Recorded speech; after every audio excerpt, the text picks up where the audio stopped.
Bonjour à tous et à toutes et bienvenue à notre rendez-vous quotidien consacré à la méditation de la parole de Dieu. Nous sommes aujourd'hui le 19 mai 2021. Vous faites bien de vous connecter. C'est parti pour une autre plage de la halte spirituelle pour notre vie, pour la journée.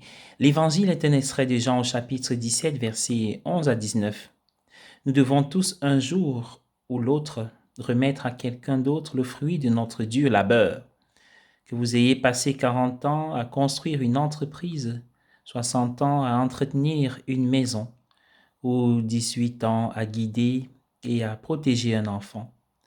Quand arrive le moment inévitable où vous devez laisser quelqu'un d'autre prendre le relais, il n'est pas possible de tout lâcher en un instant. Nous voyons cette émotion chez Saint Paul dans la première lecture et chez Jésus dans l'Évangile. Tous deux font leurs adieux. Ils ont tous deux préparé des personnes pendant des années. Et à la fin de la préparation, de la formation, ils sentent que l'heure est vraiment proche.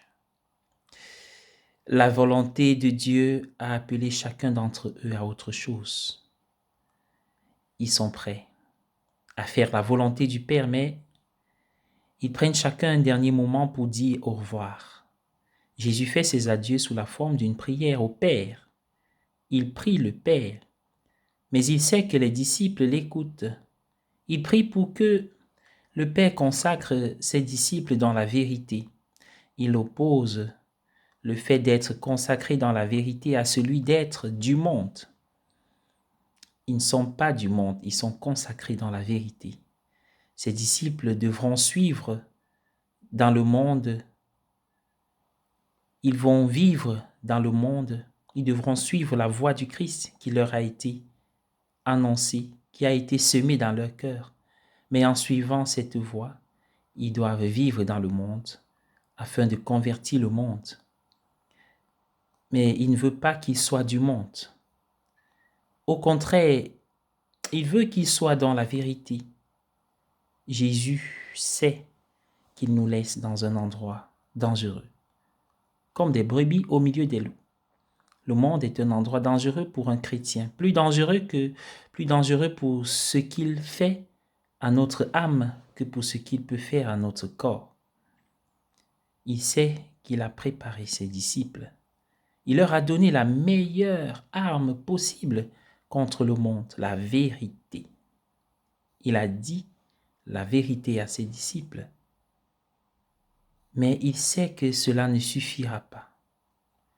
Il les a préparés du mieux possible, mais ils ont besoin de plus. Il demande au Père de les laver dans la vérité, jusqu'à ce que tout mensonge ait disparu. Le mensonge est pernicieux. Toute fausse promesse de bonheur que le monde nous raconte est détruite par la vérité que notre bonheur est en Dieu seul. Oui, toute fausse promesse de bonheur que le monde nous raconte est détruite par la vérité que notre bonheur est en Dieu seul. Et cette vérité, nous y serons consacrés par le bain de l'Esprit Saint.